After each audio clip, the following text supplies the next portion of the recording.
प्रिय बच्चों, चलिए आज हम लोग कक्षा 8वीं के सामाजिक विज्ञान की वर्कशीट देखेंगे। जो हमारे प्रतिभा पर्व मूल्यांकन जो वर्कशीट जो चल रही है उनका सॉल्यूशन आज हम देखेंगे। तो आज हम लोग खंड आ का सॉल्यूशन देखेंगे प्रतिभा पर्व मूल्यांकन वर्कशीट में कक्षा 8वीं सामाजिक विज्ञान। तो चलिए हम लोग सॉल्यूशन इसका देखते हैं। तो चलिए हम स्टार्ट करते हैं। तो प्रिय बच्चों, अगर आप चैनल में नए हो तो सबसे पहले चैनल को सब्सक्राइब कर लीजिएगा और दोस्तों के साथ शेयर भी अवश्य कीजिएगा और लाइक भी अवश्य कीजिएगा। प्रिय बच्चों, आपको सब्सक्राइब करने के लिए इसके लिए बोला जाता है क्योंकि हम अगर नेक्स्ट वीडियो जो डालते हैं तो नेक्स्ट वीडियो डालने पर आपको आसानी से वो वीडियो प्राप्त हो जाए, इसलिए हम लोग सब्सक्राइब करने बोलते हैं। इसलिए आप सब्सक्राइब कर लीजिए, जैसे कि कोई दूसरे सब्जेक्ट हम वीडियो डालें वो आप तक आसानी से पहुंच जाए। जैसे हम डालते हैं आपके ऊपर वहां पर आपको बेल आइकन भी प्रेस कर देना, जिससे हम डालें तो आपके ऊपर ही वो वीडियो आ जाए, तो आप उसे क्लिक करके अपना नेक्स्ट एग्जाम मतलब कि जो नेक्स्ट प्रतिभा पर्व मूल्यांकन वर्कशीट जो है उसे कंप्लीट कर लें। तो चलिए पहला प्रश्न लेते हैं। आज हम लोग पहला प्रश्न लेते हैं हम लोग। और पहला प्रश्न क्या है, देखिए प्रिय बच्चों, पायलट को पायलट को वायुमंडल क्या कह रहा है, पायलट को वायुमंडल की परत में हवाई जहाज उड़ाने में सर्वाधिक सुविधा होती है। ऐसी परत का नाम बताना है आप लोगों को। पायलट को वायुमंडल की किस परत में हवाई जहाज उड़ाने में सर्वाधिक सुविधा होती है। मतलब आप जानते हैं कि वायुमंडल को मुख्यतः कितने परतों में बांटा गया है, 5 भागों या 5 परतों में बांटा गया है। तो सबसे पहले वाली हमारी क्षोभ मंडल है, इसमें तो वायुयान नहीं उड़ाए जाते। वायुयान किस में उड़ाए जाते हैं, सेकंड वाली में, जिसका नाम क्या है, समताप मंडल है। इसका नाम क्या है, समताप मंडल है। तो आपका सही उत्तर क्या हो जाएगा, पहले का समताप मंडल हो जाएगा। ठीक है प्रिय बच्चों, वायुयान कहाँ उड़ाए जाते हैं, समताप मंडल वाली परत में उड़ाए जाते हैं। अगला प्रश्न लेते हैं प्रिय बच्चों, आपके सामने देखिए अगला प्रश्न क्या कह रहा है। पृथ्वी पर संकीर्ण क्षेत्र जहां स्थल जल और वायु मिलकर जीवन को संभव बनाते, मतलब कि ऐसा क्षेत्र पृथ्वी का जहां पर स्थल भी होता हो, जल भी होता हो और वायु भी होती हो, ऐसा जो क्षेत्र रहता है वो जलमंडल ज्योमंडल कहलाता है। कौन सा कहलाता है, ज्योमंडल कहलाता है। अर्थात हमारा बी नंबर का सही हो जाएगा, ज्योमंडल। दूसरे का बी, ज्योमंडल हमारा सही है। ज्योमंडल की परिभाषा ही जहां पर स्थल जल वायु रहते हो वह ज्योमंडल कहलाता है। अगला देखिए, अगला यहां पर है आपके सामने, इनमें से नदी द्वारा निर्मित स्थलाकृति नहीं है। यहां पर एक गलत टिक लग गया, इसको आप टिक नहीं लगाएंगे। इनमें से नदी द्वारा निर्मित स्थलाकृति नहीं है, कौन नहीं है, लोयस नहीं है। तो आप सही उत्तर क्या लिखेंगे, लोयस लिखेंगे। ठीक है प्रिय बच्चों, क्या लिखेंगे आप लोग, लोयस लिखेंगे। लोयस जो है नदी द्वारा निर्मित स्थलाकृति नहीं है, जबकि ज्वारनद और डेल्टा और जलप्रपात ये तीनों कैसे हैं, ये तीनों आपके नदी द्वारा बनाए जाते हैं, पर लोयस को नहीं बनाया जाता। ठीक है, आगे बढ़ते हैं। रजिया सुल्तान किसकी बेटी थी, पूछा यहां पर, याद रखिएगा। तो इल्तुतमिश की बेटी थी। रजिया सुल्तान किसकी बेटी थी, इल्तुतमिश की बेटी थी। अगला प्रश्न है, मध्य प्रदेश में निवास करने वाली जनजाति कौन सी है। तो मध्य प्रदेश में निवास करने वाली जनजाति जो है वह भील जनजाति है प्रिय बच्चों।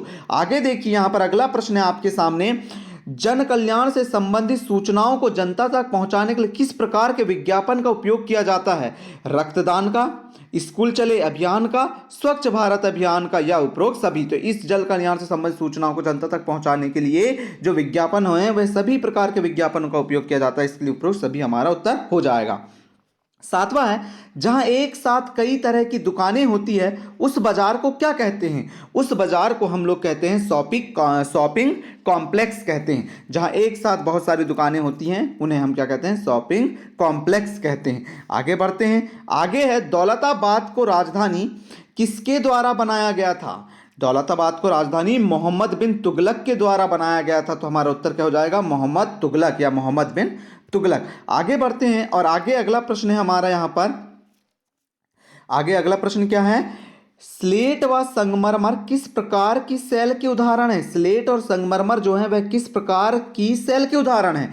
तो स्लेट जो व संगमरमर कायांतरित, यहां पर कायांतरित प्रकार की सेल के उदाहरण हैं। तो उत्तर क्या लिखेंगे आप, स्लेट व संगमरमर कायांतरित प्रकार की सेल के उदाहरण हैं। ठीक है प्रिय बच्चों, लिख लीजिएगा इसका उत्तर। आगे बढ़ते हम लोग, आगे अगला प्रश्न लेते हैं। 10वां प्रश्न है आपके सामने, देखिए 10वां प्रश्न क्या कह रहा है, मानसूनी जलवायु प्रदेश की कोई दो विशेषताएं लिखिए। मानसूनी जलवायु की प्रदेश की, तो मानसूनी जलवायु प्रदेश की दो विशेषताएं निम्न है। पहला है मानसूनी जलवायु उष्णकटिबंधीय मानसूनी जलवायु प्रदेशों में भारी मात्रा में वर्षा होती है, मतलब कि मानसूनी जलवायु जहां पर होती है उन प्रदेशों में भारी मात्रा में वर्षा होती है, पहला। दूसरा क्या, यहाँ पर औसत वार्षिक और वर्षा जो है 200 से 250 मीटर तक होती है, सॉरी सेंटीमीटर तक है, 200 से 250 सेंटीमीटर तक होती है औसत वार्षिक वर्षा। ठीक है, अगला प्रश्न लेते हैं प्रिय बच्चों हम लोग। अगला प्रश्न देखिए आपके सामने है, ताजमहल और लाल किले के निर्माण में किस प्रकार की सामग्री का उपयोग किया जाता है? ताजमहल के निर्माण में पूर्ण रूप से कायांतरित शैल और संगमरमर का प्रयोग किया जाता है, जबकि लाल किले के निर्माण में बलुआ पत्थर का उपयोग किया जाता है या किया गया है। ठीक है, किस किस का उपयोग किया गया है? ताजमहल में संगमरमर और कायांतरित शैल का, जबकि लाल किले में किसका किया गया है? बलुआ पत्थर का किया गया है। अगले प्रश्न पे चलते हैं प्रिय बच्चों। अगला प्रश्न क्या है? लोकतंत्र में समानता का क्या महत्व है? लोकतंत्र का अर्थ समझे बच्चों। लोकतंत्र मतलब होता है जनता के लिए, तो यहां पर मतलब कि जो जनता द्वारा जनता के लिए जो तैयार किया जाता है वह लोकतंत्र कहलाता है। तो लोकतंत्र में समानता का बहुत बड़ा महत्व होता है। किसी भी लोकतांत्रिक देश में वहां पर रहने वाले सभी लोग को समान रूप से देखा जाता है। वहां पर कोई भी इंसान गरीब या अमीर, किसी भी जाति धर्म का हो, वह उस देश के लिए सभी समान होते हैं। इसे ही लोकतंत्र में समानता का महत्व कहते हैं। ठीक है प्रिय बच्चों, यह भी आप लोग कर लेंगे। अगला प्रश्न देखिए, विभिन्न क्षेत्रों में उपलब्धि हासिल करने वाली भारतीय महिलाओं के नाम लिखिए। तो विभिन्न क्षेत्रों में जो उपलब्धि हासिल करने वाली भारतीय महिलाओं के नाम क्या हैं? जैसे मिताली राज क्रिकेट से संबंधित है, कल्पना चावला अंतरिक्ष से संबंधित है, पीवी सिंधु बैडमिंटन से संबंधित हैं। इस प्रकार से आप 13वें प्रश्न का उत्तर लिख लीजिएगा। आगे देखिए 14वां प्रश्न है हमारा, 14 नंबर का प्रश्न है, यदि आप विद्यालय के बाल कैबिनेट में पर्यावरण मंत्री हैं, यदि आप क्या हैं? बाल कैबिनेट मंत्री हैं, कहां पर? पर्यावरण, मतलब बाल कैबिनेट में मतलब छोटे बच्चों में आप पर्यावरण मंत्री हैं, तो आप विद्यालय के आसपास के पर्यावरण को सुधारने हेतु क्या प्रयास करेंगे? यदि उत्तर में लिखेंगे, यदि हम बाल कैबिनेट में पर्यावरण मंत्री हैं तो हम विद्यालय के आसपास के पर्यावरण को सुधारने के लिए उसकी समुचित सफाई कराएंगे और वृक्षारोपण का कार्य भी कराएंगे। इस प्रकार से आप 40 नंबर के प्रश्न का उत्तर लिख लीजिएगा। अब आगे बढ़ते हैं प्रिय बच्चों। आगे देखिए 15वां प्रश्न है आपके सामने, दिल्ली सल्तनत पर मंगोलों के आक्रमण का क्या प्रभाव पड़ा? दिल्ली सल्तनत पर मंगोलों के आक्रमण का निम्न प्रभाव पड़ा। पहला है, मंगोल आक्रमण से राज्य की सुरक्षा के लिए दिल्ली की सल्तनत को एक विशाल सेना रखनी पड़ी, पहला। दूसरा क्या है, सुल्तानों को अपनी सीमावर्ती चौकियों को मजबूत करना पड़ा, कोई अंदर ना आ जाए इसके लिए सीमावर्ती जो भी मतलब कि जो सीमा से लगे हुए थे वहां पर चौकियों की संख्या को मजबूत करना पड़ा। सेना का वेतन अधिक देना पड़ा, मतलब कि जो सेना थी उसे क्या करना पड़ा? अधिक राशि देना पड़ा, उसे अधिक राशि देकर उसे और अच्छे से युद्ध के लिए या आक्रमण के लिए अच्छा तैयार किया गया, ऐसा। तो ये थे हमारे 15वां प्रश्न का उत्तर।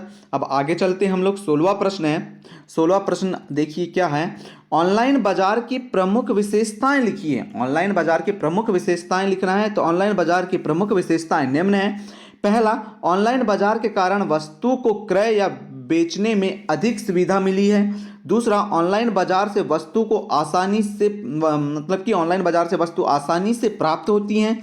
तीसरा है, ऑनलाइन बाजार की सुविधा के कारण समय का सदुपयोग हुआ है। इस प्रकार से ऑनलाइन बाजार की जो सुविधा है, आपने देखा होगा फ्लिपकार्ट, अमेजन, पेटीएम, शॉपी, ये जो ऐप है मिंत्रा, इन सभी से जो आप ऑनलाइन खरीदी कर रहे हैं तो इनसे आपको क्या क्या फ़ायदा है वो यहाँ पर लिखने के लिए बोला गया है। तो आप और अपने मन से जो भी आता है प्रिय बच्चों लिख सकते हैं। तो इस प्रकार से हमने हमारी जो वर्कशीट थी सामाजिक विज्ञान की प्रतिभा पर्व मूल्यांकन वर्कशीट, उसका सॉल्यूशन देख लिया कक्षा 8 की। अब हम अगले वीडियो में जो नेक्स्ट विषय रह गए हैं हम उन्हें लेके आएंगे, इसलिए आप चैनल को सब्सक्राइब कीजिए, दोस्तों के साथ शेयर कीजिए, लाइक भी अवश्य कीजिए। इसकी PDF चाहिए तो आपको टेलीग्राम में मिल जाएगी, आप डिस्क्रिप्शन में जाके वहाँ से टेलीग्राम ग्रुप को ज्वाइन कर सकते हैं। Thank you for watching student.